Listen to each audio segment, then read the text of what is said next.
Halo, cek cek. Oh, halo. Wah, bapaknya udah masuk nih. Dingin kali ya.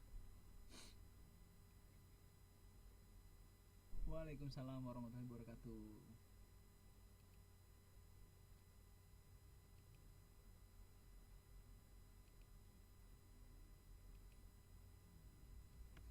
Suaranya kedengaran gak ini, Mbak?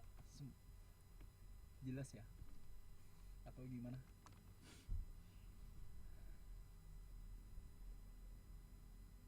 Oke.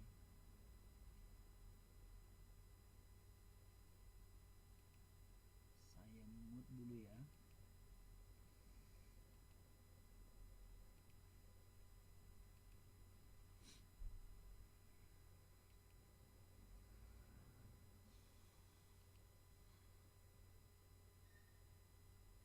Ini cuma 5 orang ya atau gimana, atau banyak yang belum pulang dari kerjaan nih?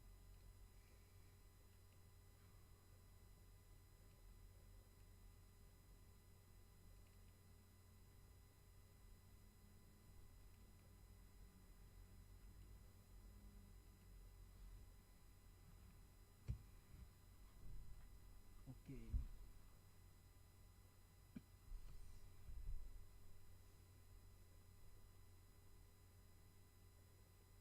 Oke, enggak ya. Jadi yang masih kerja nggak apa-apa ya. Yang penting nanti masuk di pertengahan, kemudian nanti waktu absen terakhir juga muncul ya. Oke, selamat malam semuanya, dan sampai kita ketemu lagi ya. Ini udah pertemuan ketiga ya, berarti sisa 3 pertemuan online lagi, kelas kita selesai gitu kan ya. Saya ada informasi nih sedikit buat teman-teman ya. Saya nggak tahu ini bentuknya um, bad news atau good news ya. Mudah-mudahan ini good news buat teman-teman semua ya. Mudah-mudahan ya. Jadi mungkin malam ini kita nggak sampai selesai ya. Mungkin ya jam 11 atau jam 11 lewat seperempat gitu kan. Karena kebetulan saya lagi besok ada presentasi yang pagi sekali ya, jam 8 sudah harus prepare. Jadi saya harus nyiapin materi sedikit. Soalnya yang PowerPoint-nya juga belum selesai. Nggak tahu itu bad news atau good news buat teman-teman semua ya. Kalau saya sebagai mahasiswa itu good news sekali gitu kan. Cepat tidur gitu ya. Kalau saya gitu ya.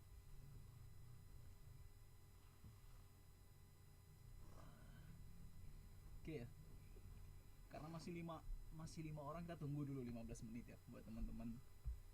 Eh, kita tunggu ya, siapa tahu dalam 15 menit nanti ada lagi yang masuk gitu. Jadi ngopi-ngopi dulu gitu kan, santai-santai dulu. Jangan lupa nih buat teman-teman yang punya kesempatan atau memang bisa ya, tanggal 12.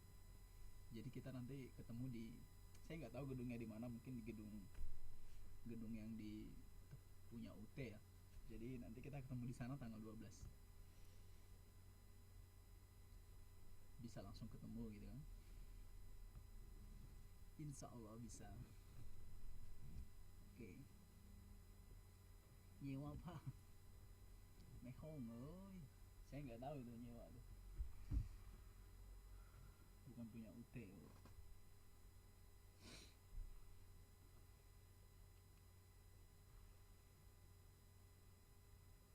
Kata Om Bapel. Oh ya. Tapi kan UT banyak uangnya ya.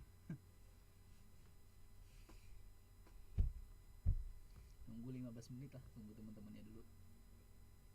Mungkin dari PowerPoint ini saya nggak ngambil semuanya, mungkin inti-inti sarinya aja langsung ya. Setelah itu nanti untuk yang tanggal 12 itu uh, mungkin saya akan mereview dari yang pertama sampai yang kita pelajarin, dan ditambah dari materi yang modul 4 ya.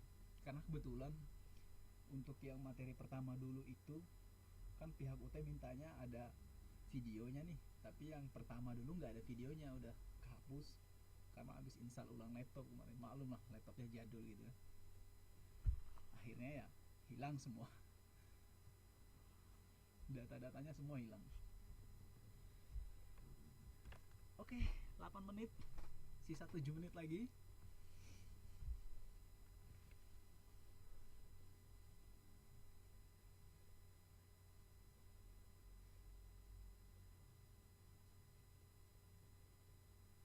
Siapa tahu yang pengen ke toilet dulu gitu kan.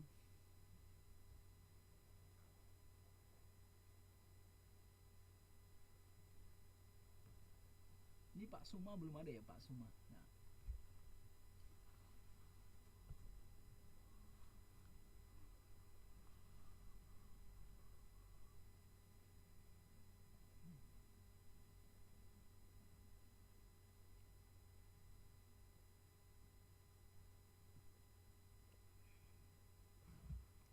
iya nyewanya dari UO bukan dari UT. Apaan? UO apaan? UO.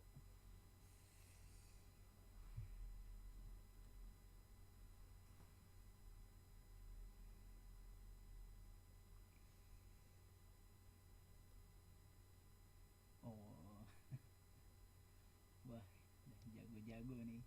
Udah. Tapi ngomong-ngomong nanti kita belajar keuangan juga nih di aspek, nanti kan ada aspek keuangan nih. Ya, nanti belajar tentang aktiva tetap dan lain-lainnya gitu. Ayam jago, Pak. Ayam jago jangan diadu. Udah 8 orang, oke. Bentar lagi.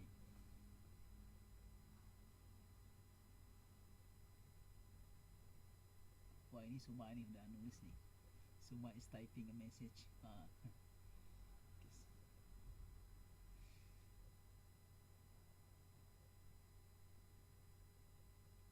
Waalaikumsalam. Suma, piye kabare api ya? Saya jadi jago bahasa Jawa nih. Aduh. Pokoknya kayak seperti yang saya bilang sebelumnya nih, kalau ngajarnya ini sistem online gini, udah kayak penyiar radio gitu. Jadi teman-teman bisa request, sayang sih Skype ini cuma bisa gini, kalau bisa putar lagu kita putar lagu sekalian gitu. Titip salam gitu kan, pengantin baru Pak Suma gitu kan. Kayak satu penelpon lagi telah masuk dari Pak Suma, katanya titip salam buat istri tercinta gitu. Jangan lupa moms ya katanya.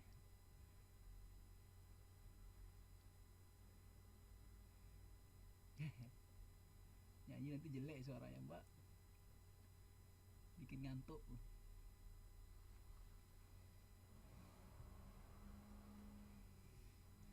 Oke, 4 menit lagi kita mulai.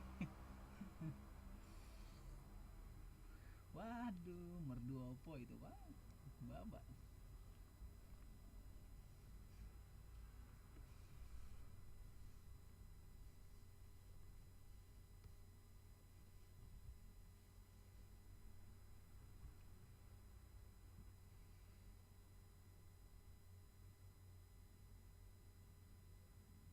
Bukan merendah, Mbak, emang udah rendah.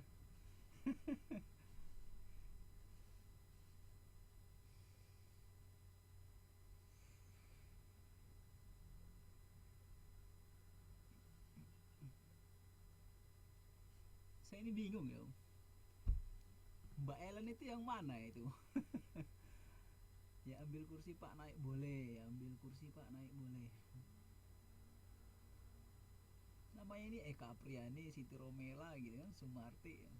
Oh, Haryanti ya. Mbak Ellen ya, Haryanti. Kayak nama lagu dulu itu kan, Haryati. Oke, 3 menit lagi. Santai-santai dulu kan. Yang lagi kerja-kerja ini kan.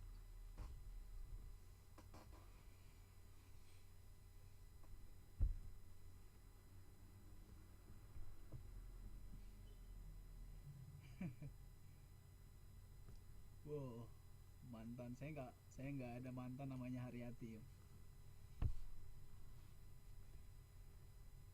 Kalau Eka dulu ada, namanya Eka ya.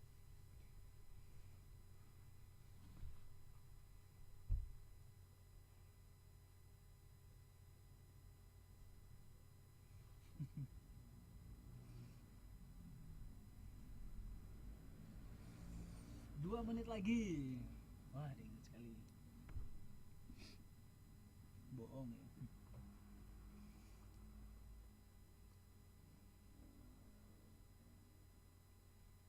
Jangan-jangan mbak-mbaknya ini yang belum bisa move on nih. Kayak nungguin door prize.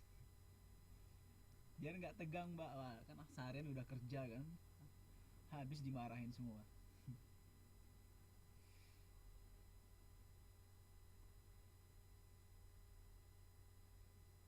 Slow aja gitu kan. Manggilnya itu aja lah ya kali ya, kakak aja guys. Jangan kakak deh, mas mas mas gitu kan. Soalnya itu apa, umur saya masih muda ya, mungkin kakak-kakak teman-teman semua ya masih. Oh jangan salah mbak, saya selain penyiar radio juga kalau mbak pergi ke mall ya, biasa kan dengar orang yang ngomong-ngomong itu. Biasanya kalau pagi-pagi itu saya suka ngomong tuh, apalagi kalau ada lagi ada promo gitu. Contohnya gini, oke, selamat datang kami ucapkan kepada pelanggan setia Hypermart Plaza Mulia Samarinda. Satu informasi menarik khususnya datang dari counter Bazar Hosol, di mana kami memberikan diskon 20-30% untuk setiap pembelian lemari bermerek Olimpik. Ya gitu-gitu. Saya masih muda. Saya kelahiran 89 tapi di KTP 92. Biasa lah mbak, bapak kan lurah ya.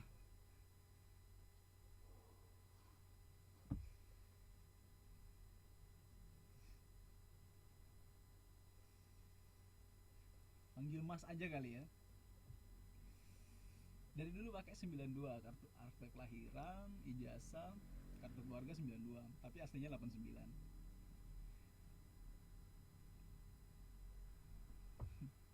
Ya enggak 25 ya, berarti sudah berapa ini? 27 udah ya. Wah, tua udah. Ya, mas aja ya, bisa supaya jadi orang Jawa gitu loh, Mbak. Mas 26, Mas 23 juga boleh. Oke. Sudah 10.15, kita langsung ke materi saja ya.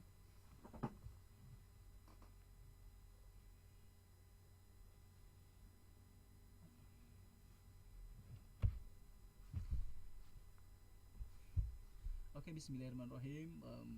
Terima kasih buat teman-teman semua yang sudah berpartisipasi ya. Ada 8 partisipan, tambah 1 sama saya 9 jadinya. Oke ya. 10 tambah lagi 1 jadinya 9. 9 tambah saya 1 jadi 10. Oke, selamat datang semuanya. Saya ucapkan terima kasih ya udah berpartisipasi walaupun dalam keadaan sedikit lelah, sedikit capek habis pulang kerja, because banyak pekerjaan yang teman-teman jalanin hari ini ya mungkin ya. Karena udah mutusin buat kuliah gitu kan. Ya, kita ketemu lagi malam ini. Oke. Jadi di sini kalau teman-teman yang sekarang yang lagi online di rumahnya atau di tempatnya menggunakan laptop gitu, bisa pakai yang lagi pegang buku atau di mana saja gitu kan, mau entah pakai HP atau pakai apa, yang penting pegang buku gitu. Nah, di sini kita akan belajar tentang aspek teknikal ya. Kalau kemarin kita sempat belajar tentang aspek pemasaran, sekarang kita masuk ke aspek teknik lagi. Untuk modul 4-nya nanti kita akan belajar tentang aspek keuangan ya. Nah, yang paling banyak rumus nanti ini mungkin di aspek keuangan ya. Karena nanti kita akan hitung present value, terus itu nilai uang yang akan datang lagi nanti future values, kurang lebih seperti itu. Nah, di sini untuk yang aspek teknikal di sini dari modul ini harapannya nanti ya, dalam modul ini akan dibahas mengenai seluk-beluk pengertian aspek teknikal dalam studi kelayakan. Selain itu akan dibahas pula mengenai persyaratan teknikal proyek, penilaian terhadap elemen-elemen teknikal dari proyek. Setelah mempelajari modul ini, nanti teman-teman ya, bukan teman-teman saja, mungkin saya juga ya, dapat menjelaskan konsep-konsep dan menggunakan teknik-teknik yang dipelajari untuk menganalisis dan menganalisis penilaian aspek teknikal dan penilaian aspek teknikal ya. Paling enggak nanti kalau misalnya habis belajar teknikal ini, kalau misalnya ada yang tanya gitu kan sedikit-sedikit tentang teknikal, teman-teman bisa jelasin walaupun dia bisa jelasin semuanya. Nah, oke, langsung saja kita masuk ke materinya.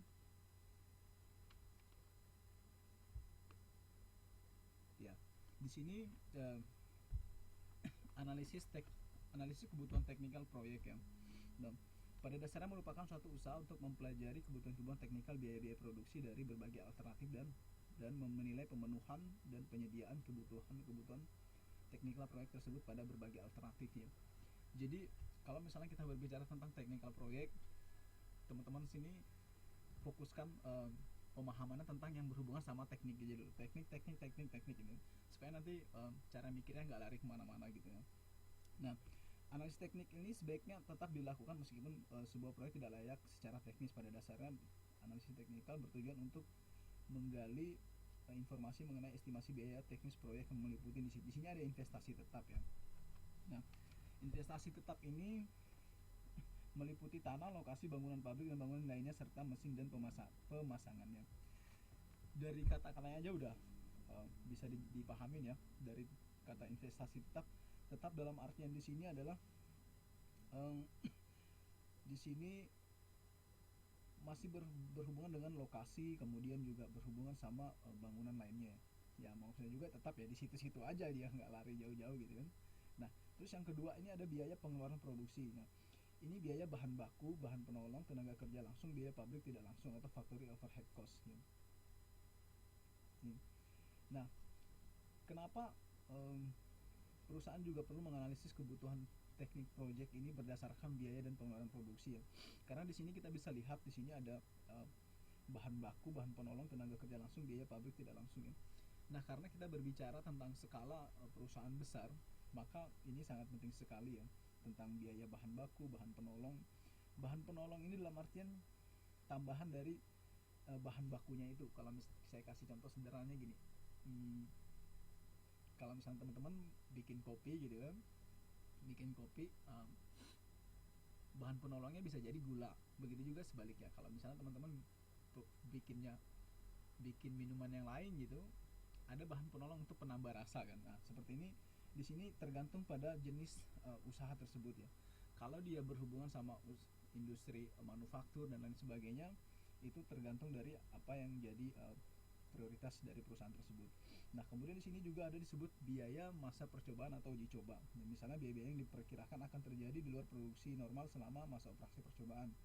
Misalnya biaya waktu lembur nih, pengulangan pekerjaan, kerusakan, dan biaya penelitian teknikal. Nah, hal ini juga perlu disiapkan oleh analisis proyek ya. Kenapa perlu disiapkan? Karena gini, dalam perusahaan besar itu mereka sudah tersistematis dari arus kasnya, kemudian juga dari aktiva tetapnya, kemudian dari balance sheet-nya, kemudian dari perhitungan biaya produksinya. Nah, kalau misalnya semua sudah terkoordinir atau sudah terorganisir berdasarkan departemen mereka, maka biaya itu tidak bisa lagi diganggu gugat lagi ya. Dalam artian perusahaan harus menyiapkan biaya khusus untuk mengantisipasi seperti hal-hal yang terjadi ini, seperti ada biaya waktu lembur, pengulangan pekerjaan, kerusakan, dan biaya penelitian teknikal. Ya, mungkin teman-teman yang di sini yang udah biasa lembur udah tahu ya gitu. Karena biaya lembur ini biaya yang biasanya dikeluarkan perusahaan untuk ada satu bisa jadi pada waktu bulan tertentu ada kenaikan permintaan ya. Karena kenaikan permintaan tersebut sehingga kadang-kadang dibutuhkan para pekerja untuk kerja lebih ekstra. Dalam hal ini, dalam artiannya adalah waktu ya, waktunya harus lebih ekstra, kemudian bahkan mungkin hari liburnya dipakai bisa untuk bekerja di sini. Nah, itu pun dihitung sebagai biaya waktu lembur.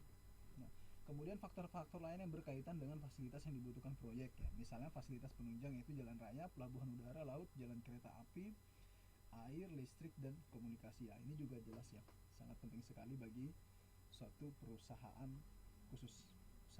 untuk menganalisisnya, terutama untuk technical proyek ya.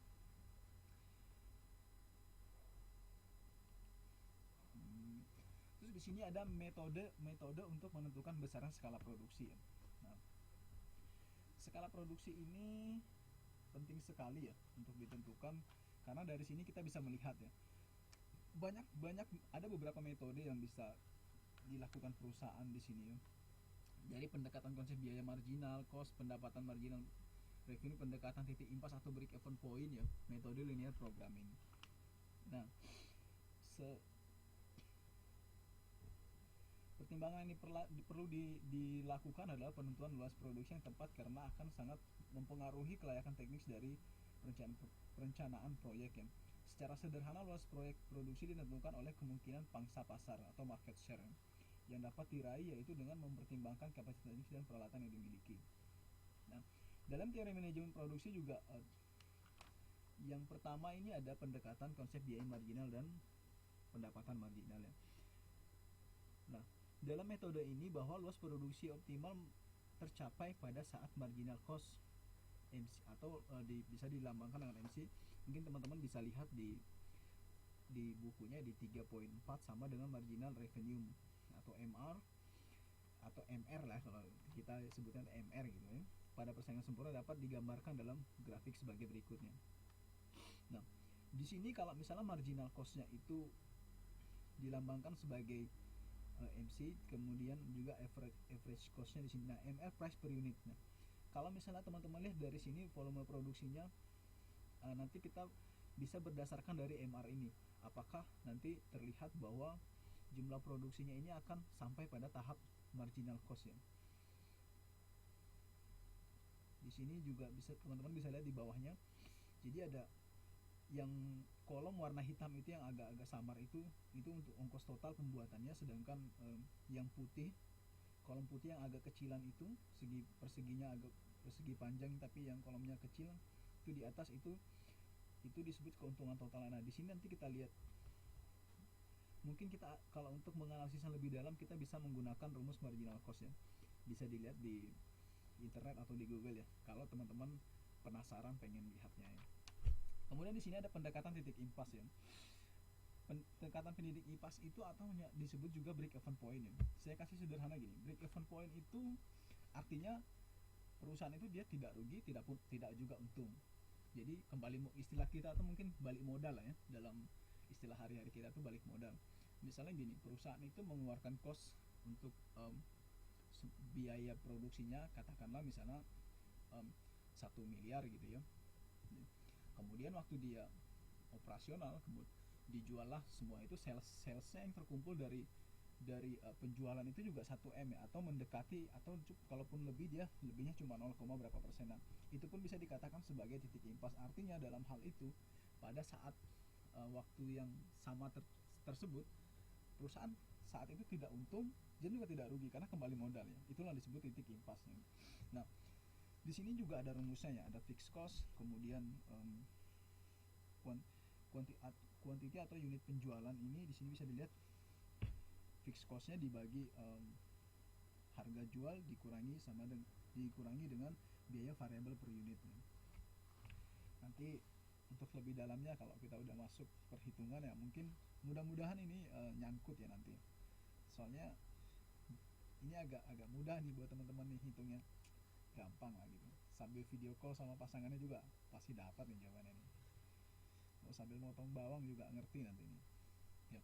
Kemudian di sini ada juga metode linear programming. Nah, biasanya kalau untuk linear programming ini dia modelnya grafik ya. Jika produk ini dihasilkan lebih dari satu jenis atau terdapat 2 pendekatan, yaitu pendekatan grafik jika produk yang dihasilkan terdiri atau 2 jenis, dan metode simplex apabila produk lebih dari 2 jenisnya.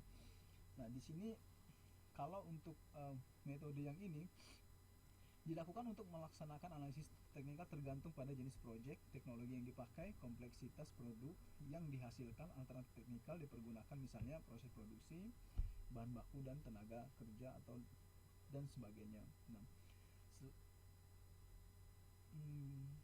biasanya kalau untuk yang metode linear programming ini dia punya kelemahan ya. Kelemahannya mengakibatkan terjadi masalah keuangan. Akibatnya lebih lanjut adalah biasanya memungkinkan proyek ini akan gagal dalam jangka panjang. Misalnya proyek gagal mencapai kapasitas produksi yang direncanakan karena ternyata teknologi yang digunakan sudah ketinggalan zaman. Karena ini untuk yang metode linear programming ini karena based on-nya mereka terhadap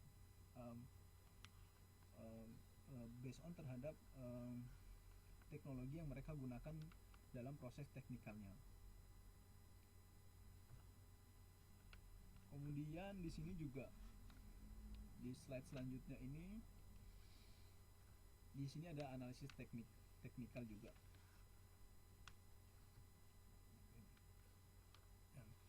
Analisis teknikal ini sebaiknya meliputi hal-hal berikut ya. Nih, di sini disebutin ada 8 ya. Ada 8 bahkan 10 ya, 10. Nah, analisis deskripsi produk termasuk spesifikasi dalam bentuk fisik, mekanis dan unsur kimia kalau ada serta penggunaan produk tersebut ya. Kemudian yang kedua juga deskripsi proses produksi dipilih menunjukkan aliran proses produksinya, perlu pula disajikan alternatif produksi yang lain dan alasan dipilih proses produksi yang bersangkutan ya. Jadi kalau ini kurang lebih ya sama yang materi sebelumnya, analisis teknikal ya. Dari identifikasi lokasi pabrik, rencana tata letak, pengadaan bahan baku dan lain sebagainya. Mungkin kita bisa skip aja ini ya. Kemudian di sini juga ini ada peranan teknologi dalam project ya. Nah, ini masih berhubungan sama yang metode linear programming tadi ya, linear programming ya. Nah, cuman di sini untuk yang teknologi dalam project ini maksud sebagaimana disebutkan dalam penjelasan sebelumnya ya, bahwa pemilihan teknologi bisa mempengaruhi keberhasilan suatu project ya. Nah, artinya suatu perusahaan harus bisa memilih teknologi apa nanti yang mereka pakai dalam proses produksi mereka. Dalam proyek baru sering direncanakan menggunakan teknologi yang terbaru, dalam arti menggunakan proses yang terbaru dan mesin serta peralatan terbaru. Hal ini banyak terdapat di negara industri. Nah, sedangkan untuk negara-negara berkembang sulit untuk menerapkan teknologi industri terbaru, tetapi proyek tidak akan berhasil jika menggunakan teknologi yang terlalu jauh ketinggalan. Nah, di sini dalam peranan teknologi sini yang dimaksud dalam buku di sini, mereka hanya terpaku sama volume produksinya nanti ya, karena sekarang banyak perusahaan itu lebih menekankan kepada teknologi ya. Artinya bahkan sekarang banyak sekali karyawan itu lagi di PHK ya, di PHK karena posisi mereka sudah banyak digantikan oleh mesin ya, yang dulunya mungkin bisa dihandle 5-10 orang, mungkin sekarang bisa jadi hanya 3 orang, sisanya mesin yang kerjakan, dan sumber daya manusianya sini hanya sebagai controlling ya. Kenapa demikian? Satu, bisa terjadi karena memang banyaknya permintaan dari pasar, sehingga kalau misalnya itu terjadi, kalau misalnya teknologinya itu masih tetap dipakai yang lama misalnya gitu ya, yang masih separuh dari mesin, separuh juga dari tenaga manusia, akan sangat susah sekali terpenuhi dari permintaan tersebut ya. Nah, di sini juga disebutin, oleh karena itu terdapat suatu pedoman bahwa sebaiknya proyek-proyek industri di negara berkembang menghindari teknologi baru yang belum terbukti keberhasilannya di pasar selama beberapa waktu, paling sedikit atau 1 tahun. Nah, sebaliknya proyek-proyek di negara berkembang sebaiknya menghindari teknologi usang atau teknologi yang sedang menuju kadaluarsa. Ini juga udah jelas ya. Artinya proyek tersebut akan mengalami kesulitan memasarkan produknya sebab tidak sesuai dengan permintaan konsumen yang seleranya sudah beralih ke produk yang menggunakan teknologi baru, atau dilihat dari cara kerjanya yang tidak efisien. Kemudian dari segi biaya secara total tidak bisa bersaing dengan produk lain. Biasanya kalau misalnya produk ini dihasilkan dari tenaga manusia atau setengah-setengahnya, cost untuk biayanya malah lebih mahal ya. Nanti jatuhnya harga jual yang ditawarkan ke masyarakat ini akan lebih tinggi. Itulah kenapa sekarang banyak perusahaan tuh lebih menekankan kepada teknologi ya, karena kita berbicara perusahaan besar, mereka produksi massal ya, jadi nggak sehari yang cuma produksi 1 atau 2 gitu ya. Kemudian di sini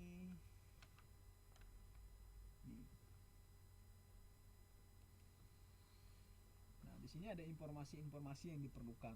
Nah, dalam mengadakan analisis teknikal juga diperlukan berbagai informasi ya, agar analisis ini bisa dilakukan dengan sebaik-baiknya dan seteliti-telitinya. Informasi yang dibutuhkan sebelum memulai membuat analisis teknikal adalah sebagai berikut ya. Yang pertama, informasi tentang produk ya. Mengenai spesifikasi ini juga kurang lebih sama yang sebelumnya tadi ya, tentang kualitas yang diinginkan dan pelayanan yang dibutuhkan ya. Informasi produk ini umumnya dapat didapat berdasarkan survei lapangan ya. Contohnya gini, kita bisa melihat spesifikasi dari barang yang dibutuhkan oleh masyarakat berdasarkan hasil survei ya. Dan tentu saja survei ini juga perlu dilakukan oleh perusahaan sebelum melaunching produk mereka. Kenapa demikian? Karena pada dasarnya barang-barang yang dijual ke masyarakat itu adalah barang-barang yang memang harus sesuai dengan keinginan pasar ya, atau sesuai dengan keinginan marketnya. Kalau misalnya barang itu ucuk-ucuk tiba-tiba langsung diproduksi kemudian dijual gitu kan, nah itu sangat susah sekali untuk diterima oleh masyarakat kalau dia tidak sesuai dengan apa yang diinginkan. Nah, biasanya kalau dalam statistik ya, saya juga pernah dulu bikin ini ya. Nah, biasanya kami akan, kalau misalnya untuk mengetahui suatu produk itu diterima baik atau tidaknya masyarakat, bisa kami melakukan uji validitas dulu ya. Uji validitas dalam artian kita cari datanya, kemudian kita uji dulu apakah produk ini bisa diterima masyarakat atau tidak. Nah, biasanya kita pakai software ya. Software ini bisa kita pakai SPSS atau software lainnya yang berhubungan dengan informasi tentang statistik ya. Nah, jadi saya kasih gambaran gini. Uji validitas itu yang saya maksud di sini adalah misalnya gini. Katakanlah si perusahaan A ini ingin memproduksi produk B gitu ya. Produksi barang B. Agak susah ya, ribet ya kalau kayak gitu ya. Saya kasih contoh sederhana gini. Anggaplah Bu Eka Apriani nih yang terakhir bilang amin ini. Nah, Bu Eka Apriani ini pengen bikin kue gitu kan. Nah, nggak mungkin kan tiba-tiba Eka Apriani ini ucuk-ucuk langsung produksi kue sampai 20, 50 dengan volume yang besar, dengan volume yang sangat banyak sekali, kemudian dia produksi banyak-banyaknya. Nah, pertanyaannya apakah nanti itu enak atau tidak, kita kan belum tahu karena Bu Eka Apriani tiba-tiba langsung produksi massal gitu. Nah, dengan adanya uji valid ini, maka di situ bisa dilihat apakah produk ini bisa diterima pasar atau tidak. Caranya gini, mungkin Bu Apriani maksudnya ini mungkin dijual ke orang ya, dijual dalam bentuk usaha gitu ya. Ini saya kasih contoh sederhana ya. Nah, jadi kenapa kita perlu informasi produk ini kita perlu dapatin melalui uji valid ini. Nah, karena kita berbicara skala perusahaan besar, nah uji valid ini sangat penting sekali. Mungkin ya nanti Bu Eka Apriani mungkin dia bikin 5 dulu atau berapa atau 10 sebagai tester ya. Mungkin yang ngerasain itu keluarganya atau sahabatnya, siapapun yang orang di sekelilingnya sebagai tester gitu kan. Nanti kalau ini enak kue ini, kita bisa tingkatkan volume produksinya. Artinya kalau enak kan berarti bisa diterima oleh lidah-lidah dari masyarakat sekitar ya. Nah, begitupun juga perusahaan ini akan melakukan uji valid dulu.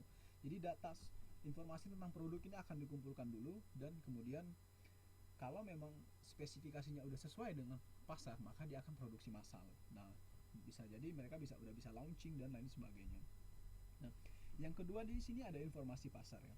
Nah, informasi pasar yang dibutuhkan itu adalah informasi mengenai peramalan penjualan, kebutuhan pelayanan pengangkutan, dan lokasi konsumen ya. Nah, yang dimaksud dengan peramalan penjualan ini biasanya bisa ada banyak metode yang bisa digunakan oleh para pengusaha untuk meramalkan suatu keadaan pasar ya, mengenai peramalan penjualan. Mereka bisa menggunakan tren ya, tapi tren ini biasa kita menggunakan penjualan tahun-tahun sebelumnya untuk digunakan ke tahun berikutnya sebagai acuan untuk ramalan penjualan biasanya. Kenapa kita perlu meramalkan penjualan ini? Nah, ramalan penjualan ini perlu dilakukan agar kita bisa mengantisipasi beberapa penjualan fisikal mungkin di beberapa tahun sebelumnya yang memang bisa diprediksi. Contoh gini, misalnya dalam bulan 1 sampai bulan 12 ada beberapa bulan tertentu memang yang saat itu penjualan itu memang salesnya lagi turun ya, dan di beberapa bulan lain itu salesnya lagi tinggi. Nah, di situ karena biasanya periodik untuk produksi suatu barang itu dilakukan hampir sama tiap bulannya, itu bisa ditekan. Mungkin pada bulan-bulan saat barang itu lagi penjualan lagi tinggi, itu tetap dipertahankan di situ. Tapi kalau lagi rendah, kita tidak produksi sebanyak yang kita sebanyak produksi saat penjualan lagi tinggi. Akhirnya kita bisa minimalisir dari harganya. Nah, itu juga penting karena kita harus tahu informasi pasar. Terus lokasi konsumen itu juga penting karena akan berdampak pada biaya distribusi. Nah, sehingga dalam hal ini perusahaan tuh biasanya akan mengantisipasinya um, dengan melakukan distribusi yang tepat ya. Dalam artian di sini sekarang banyak sekali distribusi itu tidak sampai ke konsumen karena yang tadinya mereka tidak tahu, banyak perusahaan itu mereka gagal menganalisis di mana sih posisi segmentasi pasar mereka. Saya kasih contoh gini, kalau pale pentol itu kok saya kasih yang sederhana dulu ya, nanti kita ganti ya. Pale pentol kalau dia misalnya jualan ya, karena segmennya untuk SD kan, kenapa? Tapi dia nggak mangkal di tempat SD, malah mungkin mangkalnya di tempat yang orang-orang kantoran gitu, atau pegawai depan bank, pegawai bank gitu. Nah, jadi itu dia tidak bisa mencapai apa yang udah menjadi segmen pasar dia ya. Nah, begitu juga untuk perusahaan-perusahaan besar ya. Nah, biasanya perusahaan besar ini mereka melakukan riset dulu ya. Jadi untuk perusahaan-perusahaan skala besar ini semuanya kita berbicara based on daripada riset hasil penelitian. Kita nggak bisa ucuk-ucuk bilang wah di sana tuh banyak konsumen kita di sana. Mereka karena setiap produk yang mereka launching itu berdasarkan segmennya. Saya kasih tahu, segmen bisa jadi middle ke bawah atau middle ke atas atau high class dan lain sebagainya. Nah, itu juga sangat berpengaruh. Kemudian ada sini informasi bahan baku dan penolong meliputi spesifikasi pengadaan, masa pengiriman dan lokasi pemasok dan lain-lain sebagainya. Ini juga saya rasa ini mengulang yang sebelumnya juga ya. Kemudian di sini apalagi nih? Wah, agak cepat ini. Tiba-tiba udah halaman berapa aja nih? Oke. Nah, di sini ada beberapa tahapan analisis kelayakan teknikal ya. Jadi pada dasarnya ya, kalau perusahaan itu menggunakan tahapan analisis ini based on dari selain based on dari survei, ada beberapa pertanyaan memang yang mereka harus tanyakan ya, baik ke internal mereka maupun ke eksternalnya. Eksternal dalam artian ya mereka bisa mendapatkan data-data dari data primer. Saya kasih contoh, data primer itu data yang memang didapat dari luar ya, artinya bisa jadi dari konsumennya itu sendiri yang, ataupun juga bisa jadi berdasarkan dari kompetitor mereka dan lain sebagainya. Nah, sedangkan kalau sekunder ini data yang memang murni hanya dari perusahaan, kemudian dari lembaga atau lembaga-lembaga survei yang mengatakan yang berhubungan dengan perusahaan mereka. Nah, di sini ada beberapa pertanyaan ya. Ada beberapa pernyataan. Yang pertama nih di sini ada. Adakah alternatif teknologi yang dapat dipakai untuk memproduksi barang yang direncanakan? Ya? Nah, jadi kenapa kita perlu alternatif ya? Saya rasa mungkin teman-teman udah paham ya kenapa kita perlu plan A, plan B, karena nggak semua rencana itu bisa berjalan dengan baik ya. Kadang-kadang kalau misalnya A ini gagal, kita bisa move on ke yang B-nya. Nah, itu bisa dilakukan, perusahaan pun melakukan hal yang sama ya. Karena kalau misalnya dia gagal di satu teknologi, dia harus cepat-cepat beralih ke teknologi berikutnya, ke teknologi yang udah jadi planning mereka, agar volume produksi ini tidak terpotong karena teknologi tadi tidak bisa dipakai lagi gitu. Atau bisa jadi teknologi yang diproduksi dari supplier itu udah bisa jadi mungkin karena perusahaannya sudah bangkrut atau misalnya sudah nggak produksi lagi. Nah, maka dari itu kita perlu namanya yang alternatif ini. Nah, di sini faktor penting lainnya, pemilihan teknologi padat modal dan padat karya perlu disesuaikan dengan kondisi negara di mana proyek didirikan. Negara yang memiliki sumber tenaga kerja melimpah, murah dan cenderung memiliki teknologi padat karya dibandingkan teknologi padat modal ya. Nah, di sini juga kalau teman-teman lihat di bukunya, di sini untuk analisis ini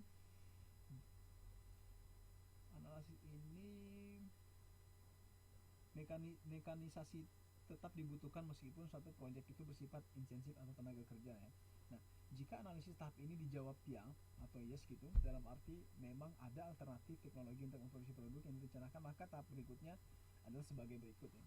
Jadi ini 5 ada berapa pernyataan ini ya?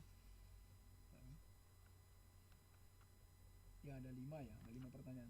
Semua saling berhubungan ini, semua ada relasinya ya. Kalau misalnya yang ya ini udah ada, kita beralih ke yang dua nih. Apakah akibat samping dari setiap alternatif teknologi sejalan dengan kebijaksanaan, tujuan dan peraturan pemerintah dan perusahaan ya. Nah, tahap ini adalah tahap pertama dari beberapa tahap proses ya, eliminasi alternatif yang tidak sesuai dengan produk yang direncanakan nih. Ada beberapa faktor-faktor akibat atau efek samping yang perlu dipertimbangkan ya. Yang pertama di sini jumlah tenaga kerja yang dibutuhkan, kemudian di sini ada kebutuhan tenaga kerja ahli, kebutuhan energi, efek terhadap lingkungan. Nah, yang menarik ini efek terhadap lingkungan ini. Nah, sekarang kalau banyak sekali perusahaan itu mereka harus banyak untuk peraturan pemerintah di Indonesia, bahkan di dunia ya. Saya lupa, kalau di Indonesia ini saya lupa ya. Jadi adanya di pasal berapa, nanti mungkin teman-teman bisa cek ya.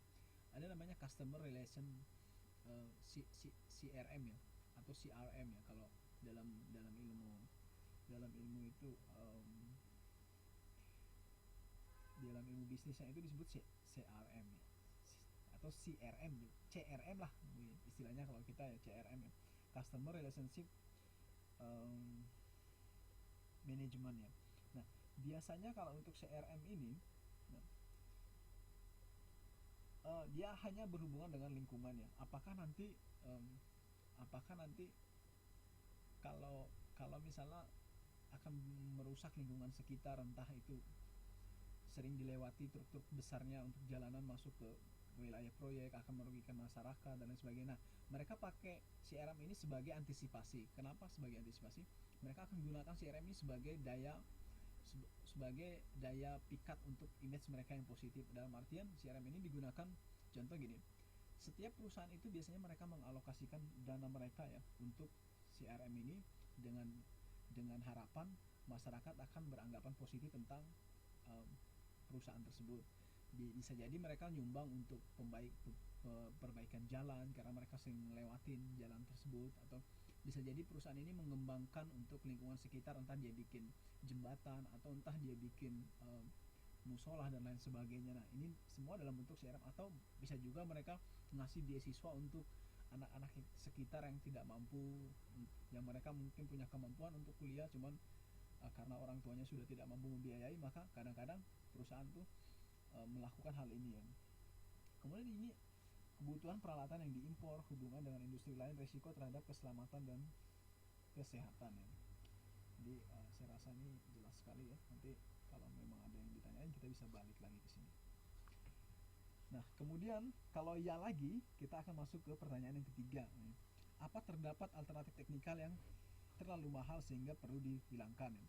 Nih, pada tahap awal semacam ini memungkinkan memperkirakan biaya secara kasar untuk menilai diterima atau tidaknya suatu alternatif. Artinya jika alternatif yang bersangkutan terlalu mahal dan diperkirakan melebihi batas kemampuan keuangan proyek, maka alternatif tersebut ditolak. Nah, di sini juga sangat jelas ya. Untuk biaya pengadaan teknologi ini yang diperlukan nanti bagi perusahaan, mereka sudah punya alokasi anggaran sendiri ya. Jadi artinya kalau dikasih pilihan, katakanlah misalnya ada pilihan A, B, C gitu kan, mana sih yang memenuhi syarat? Kalau tiga-tiganya memenuhi syarat, maka dilihat lagi berapa sih harga kemampuan budget perusahaan yang bisa menggapainya itu. Kalau memang terlalu tinggi bisa dihilangkan, dipakai yang mungkin yang kualitasnya agak rendah tapi bisa menghasilkan produksi yang sama. Kemudian kalau ya lagi, nanti akan muncul kita akan masuk ke pertanyaan nomor 4 nih. Rencanakan penelitian dan pengujian untuk memastikan terpenuhinya kelayakan teknikal nih. Nah, jadi kalau untuk poin ini, produk baru ini tergantung pada teknologi baru, memerlukan pengujian dan penelitian lebih lanjut untuk meyakinkan bahwa produk dapat dibuat dengan teknologi yang ditemukan ya. Di sini pengujian produk yang berupa barang ini dapat dilakukan dengan membuat prototype ya. Sedangkan untuk produk yang sudah ada, misalnya existing produk di pasar. Nah, di sini juga disebutin di contoh penelitian dan pengujiannya nih, ini ada dua ya. Yang pertama di sini pengujian untuk mengembangkan proses atau mengadaptasi teknologi yang sudah ada. Yang dua pengujian laboratorium terhadap bahan baku. Kemudian kalau ini nanti yes lagi, nanti akan masuk lagi ke pertanyaan nomor 5 lagi ya. Di sini ada setelah melewati beberapa tahapan analisis, apakah tersedia estimasi yang memuaskan mengenai investasi tetap, biaya produksi, dan biaya selama masa percobaan ya. Pada tahap ini ya, apabila data yang diperoleh telah dibuat mewakili dalam arti telah lengkap ya dan meyakinkan, maka tidak perlu mengadakan penelitian dan analisis teknik lebih lanjut ya. Dalam artian kalau kita sudah sampai pada tahap yang kelima ini dan semua tahap-tahapan 1 sampai 4 tadi diterima, maka proyek ini udah harusnya jangan ditunda-tunda lagi ya, harusnya udah mulai dikerjain ya. Karena bisa jadi kalau misalnya kita tunda kemudian beberapa tahun lagi baru dikerjain, nanti analisisnya udah berbeda lagi sama analisis kita yang pada saat tahun sebelumnya.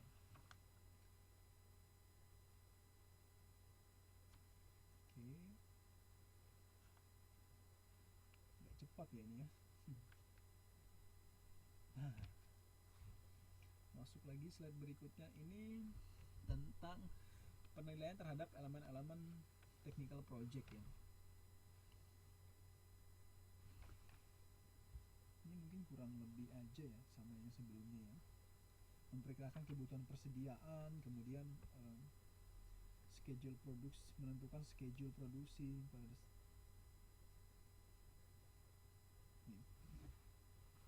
kalau yang untuk yang pertama ini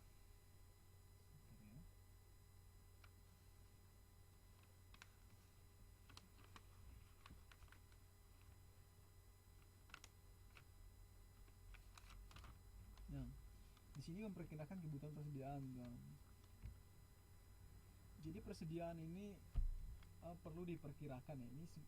Ini sebagai jaga-jaga aja kalau misalnya ada fluktuasi dalam permintaan ya.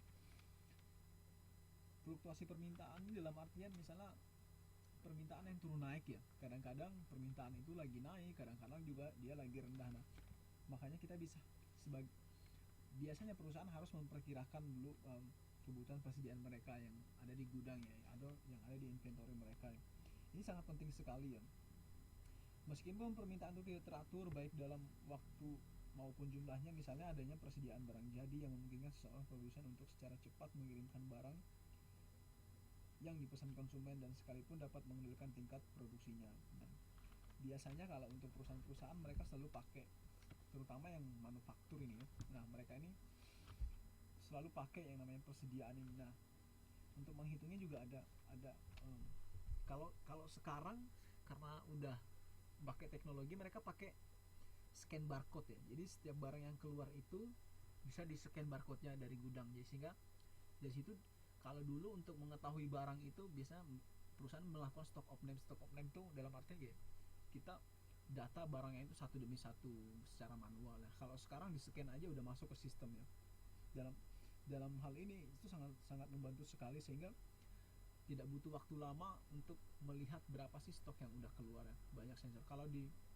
Kalau untuk perusahaan seperti Walmart itu yang udah skala internasional itu, mereka lebih canggih lagi. Jadi ada sensor seperti pintu, mungkin kayak di bandara itu kalau kita lewat. Nah, kalau dia khusus untuk barang, jadi barang itu tanpa di scan, kalau dia udah lewatin tempat itu, maka dia akan otomatis sendiri terbaca oleh sistemnya tanpa ada waktu untuk stock of name-nya gitu. Dalam artian ya, ini sangat membantu sekali ya dalam hitungan detik. Kita bisa detik bahkan menit juga ya. Menit bahkan detik kita bisa tahu jumlah persediaan kita di dalam inventory. Kemudian menentukan schedule produksi. Nah, di sini ada 3 jenis ya. Ada 3 jenis schedule produksi ya. Yang pertama schedule produksi konstan. Nah, schedule produksi konstan ini dalam artian gini. Dalam 1 bulannya ini kita harus punya perhitungan.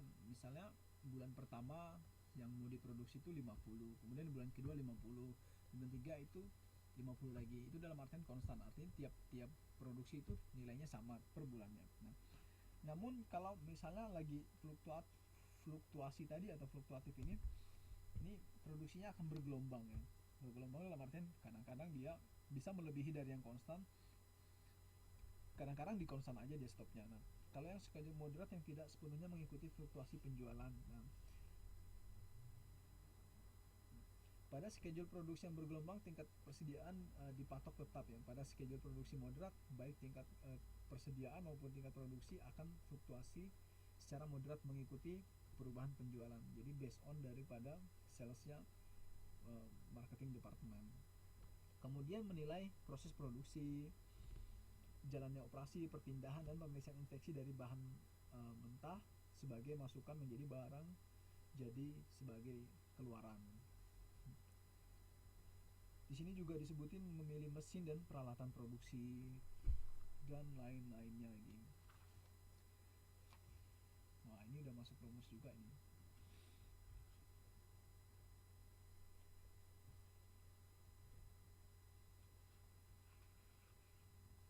Nah, di sini ada pemilihan alternatif ya. Teman-teman bisa lihat di bukunya situ di 3.26 ya. Kalau yang sekarang lagi pegang buku. Di sini ada alternatif 1 dan alternatif 2. Nah, cara perhitungannya ini bisa dilihat ya. Untuk alternatif 1, alternatif diestimasikan 15% ya. Wah, gimana jelasinnya nih? Kalau dilihat dari alternatif 1, 24-nya itu dilihat dari jumlah biaya investasi. Nah, jadi fokusnya di alternatif 1 dulu dan di alternatif yang alternatif 2. Terus itu di sini ada biaya tenaga kerja, biaya tenaga pemakaian. Jadi kalau yang untuk alternatif ini disesuaikan mana yang ingin ditanyain tuh. Jadi kalau misalnya kayak nomor 2 nih, hitungan bunga nilai sisa per tahun ya. Nilai sisanya kan di kolom terakhir ini 2.500.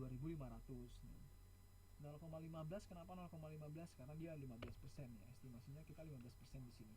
Jadi 0,15. Begitu juga di bawahnya dan lain sebagainya.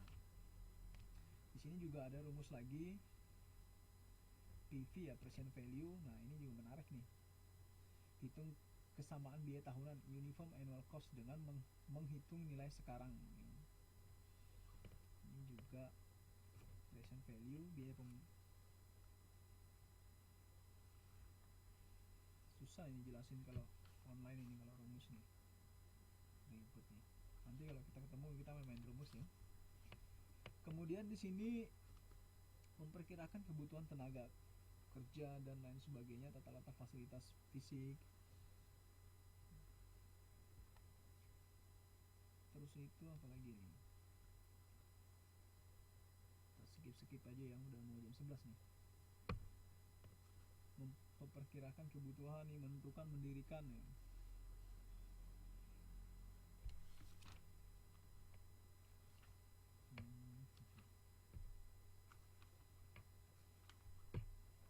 Wah,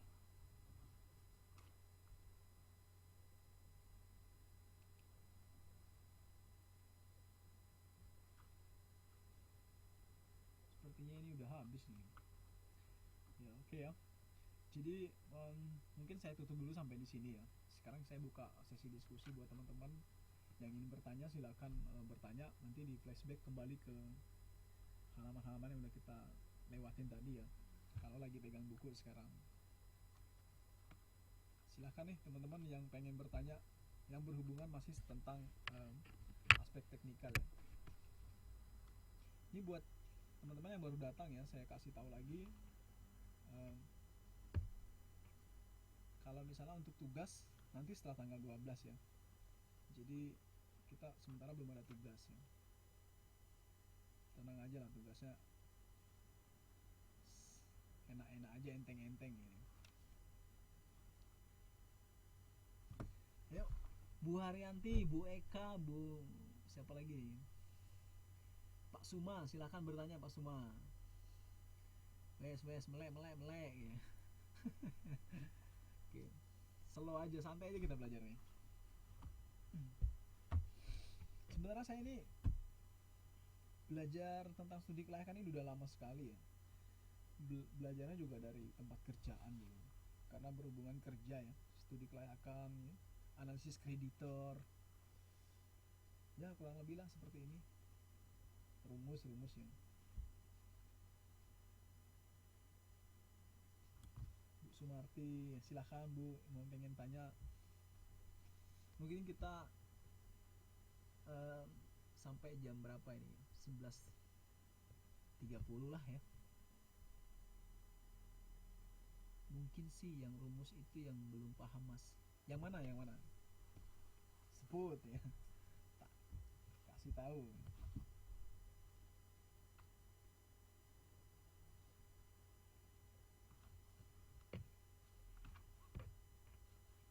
Tapi ini ngomong-ngomong teman-teman ini yang belum paham Mas 3.28. Oke, 3.28. Ya.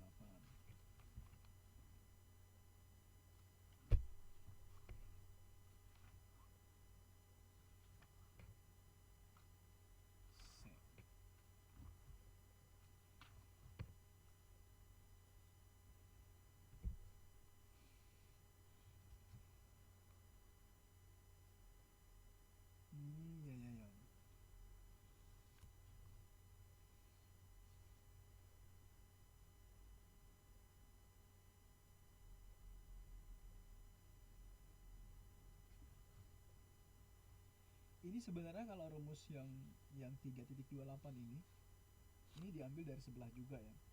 Jadi datanya masih data yang sama ya. Nah, nilai sekarang itu atau biaya pemeliharaan ya atau present value itu kalau misalnya dilihat di sini ya. Gimana ya jelasinnya ya?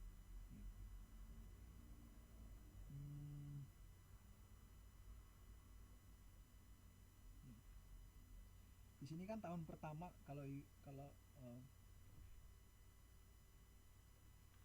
misalnya biaya pemeliharaan tahun pertama kan nggak ada nih, dilihat di alternatif pertama ini kosong ya. Nah di tahun kedua ada 1.000. Nah 1.000 itu value nya 0,15 sama plus 1.200 nya ini diambil dari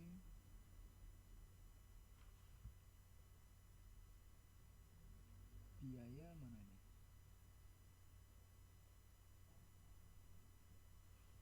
Ini tahun ketiganya ya. Terus itu ini harus pakai kalkulator sih. Jadi kalau teman-teman lagi punya kalkulator saintifik itu di sini ada menu dia. Nah,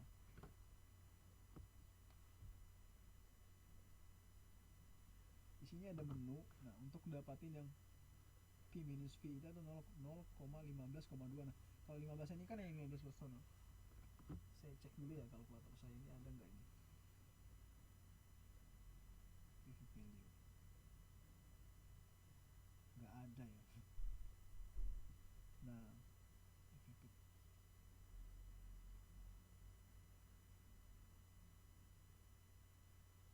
jadi kalau misalnya yang kayak P bagi F gitu kan, terus A bagi P itu menunya dari ini diambil dari menu kalkulator ya saintifik. Nanti kalau misalnya kita ketemulah di tatap muka gitu, nanti saya jelasin lah. Nanti saya bawakan kalkulator saintifik ya. Jadi teman-teman bawa laptop aja udah nggak apa-apa ya. Kalau nggak bisa download aja di aplikasi masing-masing kan. HP-nya kan udah canggih semua gitu. Manggilnya Mas Ae gitu. Saya itu kalau dipanggil dosen itu agak gimana ya. Walaupun profesi saya juga ngajar ya. Saya kan ngajar di Politeknik Samarinda itu ngajar untuk mata kuliah metodologi penelitian yang berhubungan sama skripsi atau karya ilmiah, riset, tesis gitu kan. Nah, saya ngajarnya itu. Tapi kalau misalnya ada mahasiswa saya gitu kan manggil saya dosen itu, saya cepat-cepat alihin tuh. Manggilnya kakak aja atau misalnya mas aja juga nggak apa-apa. Manggil nama pun nggak apa-apa, Jani gitu kan. Juga nggak apa-apa.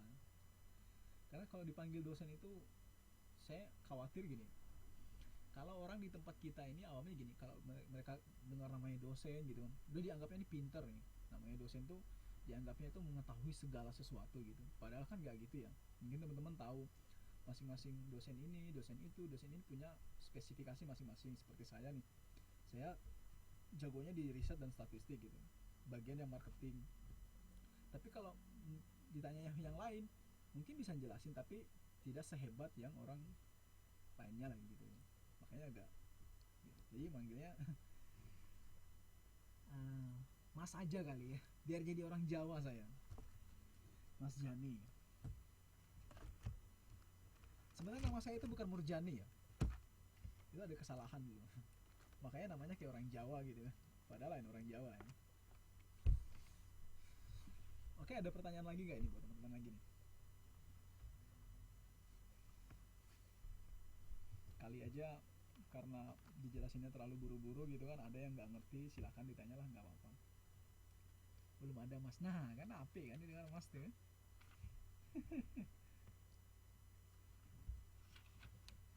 Biar akrab kita mbak, manggilnya mas saya.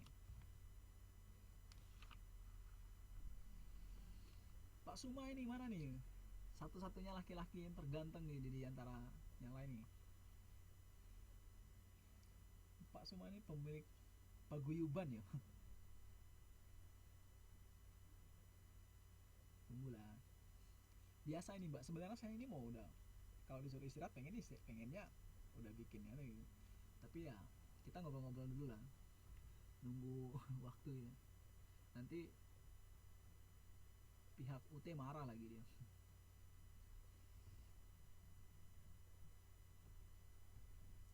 Pak Suma ini paguyuban apa ya Mas Suma? Saya ini suka ikut-ikut paguyuban itu. Banyak teman soalnya nanti kan.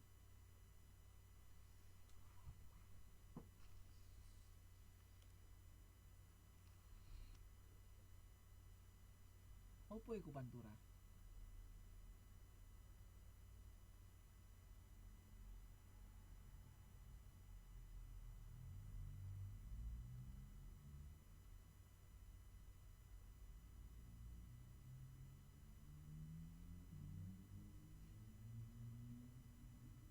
Oh iya. Wah, mantap ya. Sukses sukses kalau gitu ya.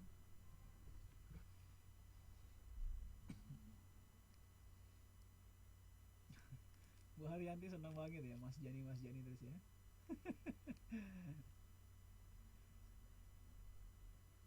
Iya. Siapa tahu di sini ada yang udah kepala 4 gitu atau kepala umurnya udah 50 misalnya gitu kan. Ya Bu, ayo ada anak gitu kan, cewek, kenalin gitu kan. Mbak Ellen ya, Mbak Ellen. Haryati.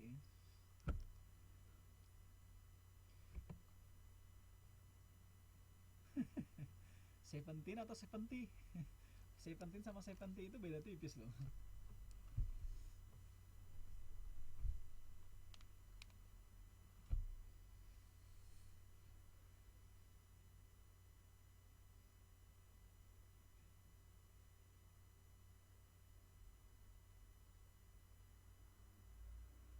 Teman-teman ini udah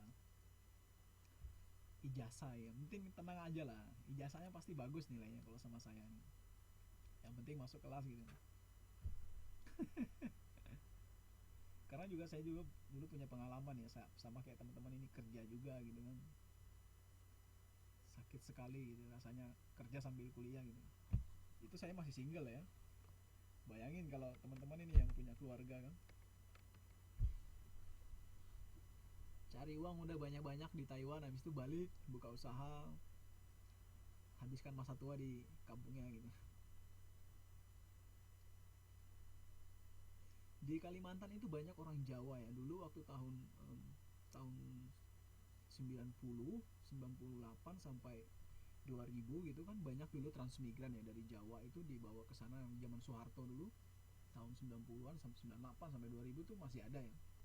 Nah, setiap orang Jawa yang datang ke Kalimantan itu mereka dapat satu kakak itu, kepala keluarga itu, mereka dapat tanah 2 hektar, terus itu dapat bibit, um, bibitnya boleh milih karet atau sawit atau bisa milih sapi dulu.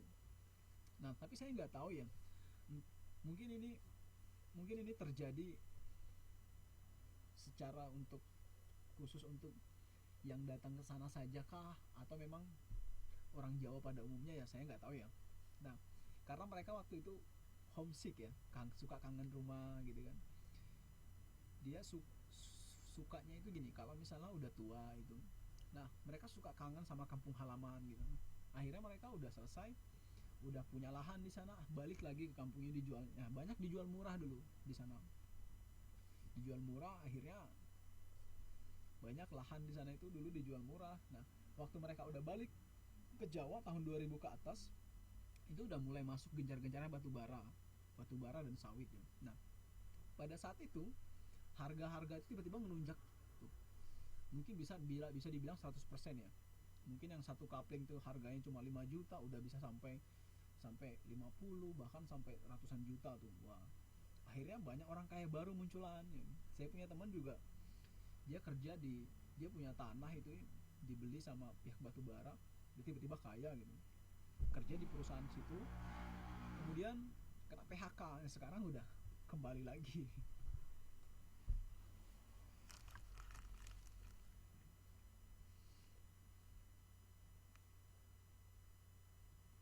Batu licin, wah itu Kalimantan Timur tuh, masih di kawasan saya tuh Batu Licin.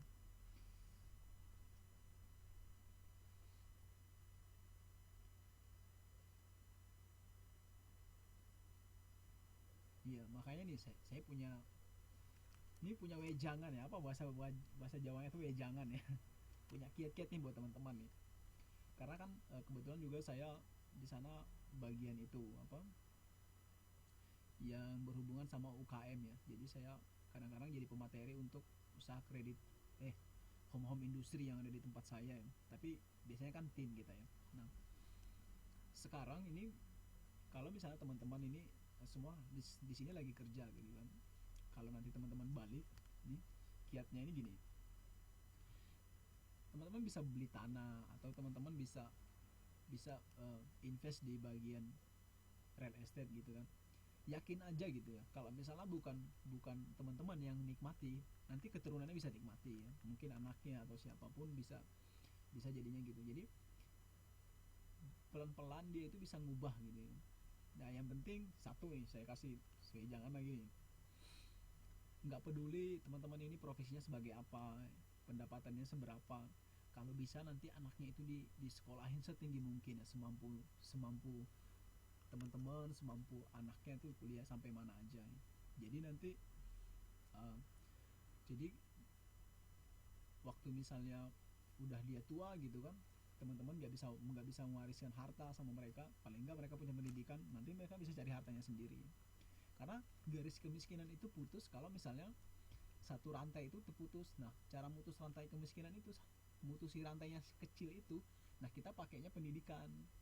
Jadi kenapa pendidikan itu jadi penting? Karena paling tidak bahkan di Kementerian Pendidikan sendiri di Indonesia itu visinya itu bukan mencerdaskan anak bangsa, malah mempersatukan anak bangsa ya.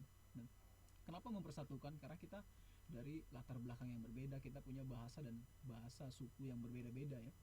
Akhirnya kita disatukan dengan bahasa Indonesia. Nah, kita bisa dapat bahasa Indonesia yang baik dan benar kan di bangku sekolah gitu ya. Jadi kalau bisa ya di kuliah setinggi mungkin gitu. Karena kalau misalnya gini, saya kasih contoh nih, kalau lingkaran setan itu nggak putus ya, bapaknya tukang petani gitu kan, nanti anaknya jadi petani, yang lain jadi petani gitu kan. Kenapa jadi petani? Karena mereka nggak punya pendidikan gitu kan. Nah, akhirnya kalau misalnya kalau satu aja dari 3 saudara, satu udah sekolah, udah kuliah gitu, yang tadinya petani ternyata dia udah kerja di kelurahan, akhirnya kan dilirik loh sama keluarga yang lain, lihat tuh sekarang dia udah kerja enak. Kenapa dia bisa kerja enak tuh? Karena dia dulu sekolah. Akhirnya yang tadinya karena satu orang tuh udah beruntun dia, kecemburuan sosial tentang pendidikan tuh makin timbul. Akhirnya semua keluarganya, anak-anaknya itu disekolahin dengan harapan supaya nanti dia nggak jadi petani lagi gitu. Bapak pengusaha juga pak, sesuai apa itu ejaan yang disempurnakan.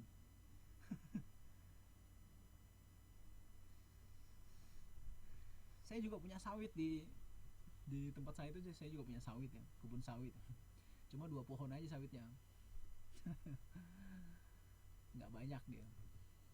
Jadi sawit itu saya tanam cuma buat pagar ya, pagar tanaman gitu. Udah sekarang udah agak susah bisnis dia.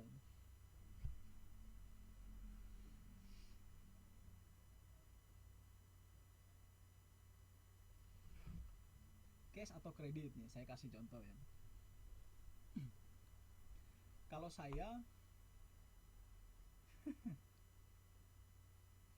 wah, ini kalau saya pribadi, kalau saya ya, saya kalau beli tanah, kalau beli rumah, saya nggak suka cash, saya sukanya kredit. Kenapa saya suka kredit? Ya, saya akan cari tahu dulu nih tingkat suku bunga dari satu bank ini, dia ngasih saya kredit berapa ya.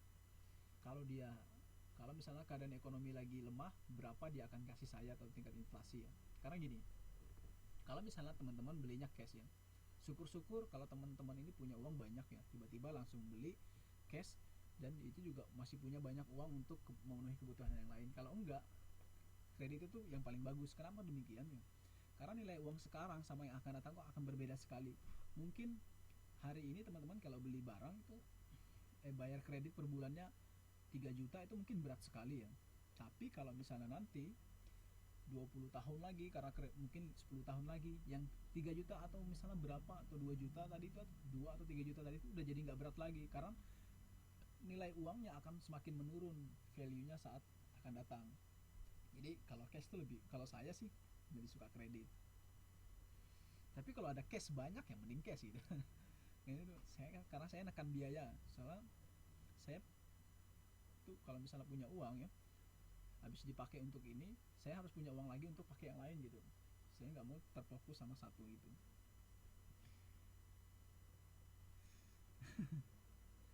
Jodoh datangnya tiba-tiba. Iya ya. Jodoh kalau dikejar ya dapat ya. Ditunggu kadang-kadang datang juga. Wallahu alam ya. Kalau harga sekarang itu tinggi ya rugi pak. Jadi gini ya, sekarang ini kan kalau di tempat kita ini kan lagi fenomenal ini masalah riba kan untuk di perbankan ya. Di perbankan ini kan sekarang lagi lihat itu, teman-teman udah dengar nih masalah riba nih, saya jelasin nih riba nih. Jadi kenapa sih konsep sekarang itu di perbankan itu udah disebut riba ya? Nah, riba dalam artian di sini, kalau menurut ulama, karena mereka itu dikasih bunga untuk setiap, mereka dikasih bunga yang, nah, dikasih bunga yang agak tinggi. Misalnya gini, kalau misalnya teman-teman pinjam uang 5 juta gitu kan, tiba-tiba harus ngembaliin sampai 10 atau 15 juta gitu kan. Nah, tapi riba di sini, nah kalau di zaman dulu orang kan nilai tukar uang tuh pakai logam mulia. Katakanlah saya nih, saya kasih contoh saya sama Pak Suma misalnya. Saya pinjam uang Pak Suma, misalnya pinjam uang Pak Suma 2 kilogram emas gitu kan. Nah, kalau misalnya saya ganti 10 tahun akan datang, maka nilainya saya ganti harus 2 kilogram emas juga. Tapi nilai uangnya kan dari sekarang sama nanti, karena saya pinjamnya dulu emas, logam mulia dulu itu disebut, maka nilainya akan tetap sama, uang dulu sama uang yang nanti akan datang. Nah, tapi kalau sekarang, kenapa bank itu ngasih harga tertinggi gini? Kalau misalnya saya pinjam uang sama Pak Suma 5 juta gitu kan, terus saya akan kembalikan 10 tahun lagi 5 juta. Maka yang keberatan di sini adalah Pak Suma. Anggaplah Pak Suma ini sebagai pihak bank. Kenapa demikian? Karena nilai 5 juta dulu sama 5 juta yang 10 tahun akan datang, saya akan ganti kan akan berbeda ya, nilainya akan turun. Mungkin 5 juta dulu Pak Suma bisa beli kendaraan motor misalnya. 5 juta sekarang mungkin cuma sekedar beli pulsa atau beli handphone, jajan doang gitu kan, udah nggak bisa lagi beli kendaraan. Nah, itulah konsep yang dipakai perbankan. Mereka pakai istilah persen, sampai bahkan nilai persennya sampai 9% ya, disesuaikan dengan tingkat perhitungan untuk bunga. Nah, tapi yang terjadi fenomenanya gini, untuk perhitungan bunganya itu terlalu tinggi ya. Artinya gini, kalau misalnya kita uang sekarang yang 5 juta, kalau untuk yang akan datang tuh misalnya udah jadi 8 juta misalnya nilainya. Maksudnya dalam artian 5 juta sekarang mungkin teman-teman bisa beli ini. Kalau misalnya 5 tahun akan datang mau beli yang dengan hal yang sama, udah nilainya jadi 8 juta. Nah, tapi pihak perbankan tuh nggak hitungnya 8 juta, kadang-kadang udah dihitung sampai 12 juta bahkan lebih ya. Akhirnya disitulah konsep ribanya kenanya di situ. Makanya kalau karena saya dulu cicilan KPR itu naik karena mereka lihat tingkat inflasi ya, tingkat return of money ya. Makanya kalau teman-teman punya teman yang kerja di perbankan, khususnya dalam untuk cicilan KPR ya, banyak sekali teman-teman ketemu dengan namanya kredit macet ya. Nah, kredit macet itu dalam artian pihak bank tuh nggak rugi sebenarnya. Yang saya jelasin tadi ada BEP ya. Mungkin kalau misalnya teman-teman bayar kredit itu sampai 10 tahun, 5 tahun teman-teman bayar kredit saja itu udah kembali modal perbankan ya. Nah, tapi kalau teman-teman bayar 5 tahunnya teman-teman bayar lagi, maka itu udah hitungannya untungnya bagi perbankan. Makanya dalam dalam dalam ilmu perbankannya di situ, mereka kalaupun itu kredit macet sudah dibayar setengahnya, itu mereka nggak rugi, kadang-kadang di take over sama yang lain. Nah biasanya gitu. Kalau saya dulu di waktu kerja di bank BTN juga gitu, ngurusi perumahan itu, bahkan teman-teman saya itu banyak yang request bilang, Jam kasih gue rumah dong satu gitu, yang take over, banyak yang take over, bisa dikasih gitu aja. Cuman kan tergantung kerjasamanya sama pihak bank ya. Gitu. Makanya kalau misalnya pengen beli ya, kalau ada uang banyak silahkan cash, tapi kalau nggak ada kredit aja. Mungkin 2 juta sekarang, nanti 5 tahun akan datang lagi, kalau teman-teman tetap bayar 5 juta kan nilainya udah turun tuh. Bisa didapat. Siti Romela, ih bapak idaman banget cah. Ini udah kayak siar radio aja ya. Aduh bapak idaman banget ya. Pengen mangan apa ini Mbak Siti Romela ini?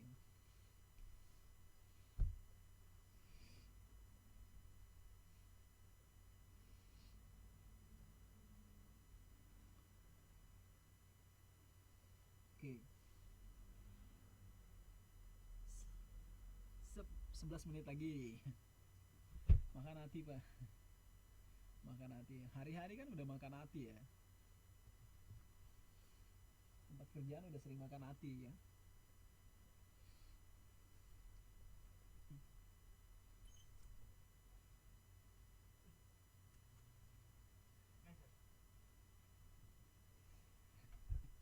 Jangan kebanyakan makan hati. Oh majikan baik ya. Kalau kerja majikan baik tuh enak ya. Asal jangan banyakkan makan sapi pendek aja.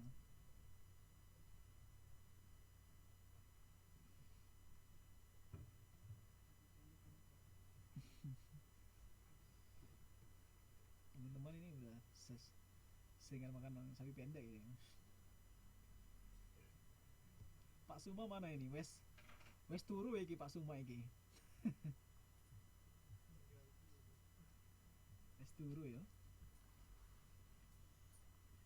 Oke nanti saya absen lagi nih. Jadi kalau nanti di absen nongol aja nggak apa. Jadi kalau saya sebutin langsung tulis aja hadir di situ. Hadir Pak. Wah. Pengantin baru lah hujan-hujan yang gini. Wow. Tidur aja. Ngomong-ngomong Pak Suma ini istrinya dibawa di sini atau ditinggal nih? LDR ceritanya nih. Mulai kepo ini, udah kayak gosip ini mas ya. Oke untuk Pak Suma ya yang katanya lagi menikmati masa-masa indah-indahnya gitu kan ya. Mbak Nani Riyati izin mas, HP-nya rusak. Sopo iku Mbak Nani itu? Nggak apa-apa rusak ya. Yang penting nanti kalau di absen tulis aja hadir. Tenang aja lah. Murid bapak, oh. Ini nih efek kalau ngajar ini nggak ngelihat orangnya kayak gini. Pak Jokowi aja kalau login di sini aku nggak kenal ini.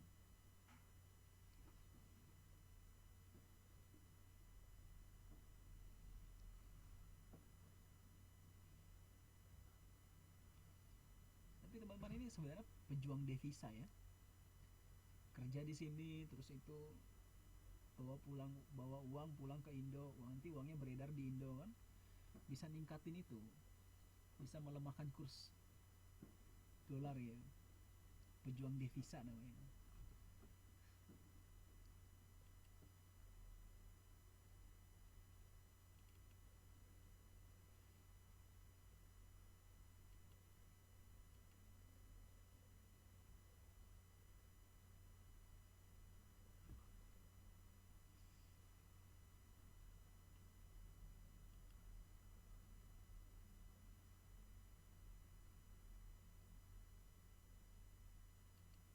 Ini Dewi Yuliana ini, wah iya pak kayak gitu masih dipandang sebelah mata. Iya, mata matanya yang sebelah sekarang. Terus lagi tinggi pahlawan devisa. Nah benar tuh, J Pak, pahlawan devisa. Iya benar sih kalau dilihat, karena kan dapat uangnya dari luar gitu kan. Nah terus itu diedarkannya di Indonesia, akhirnya kan bentuk dolarnya yang beredar di sana tuh makin banyak ya. Tetaplah berjuang.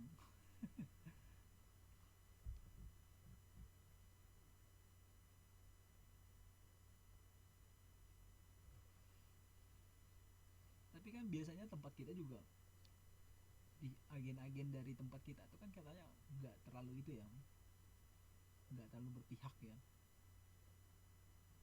yang penting dia kenyang gitu kan.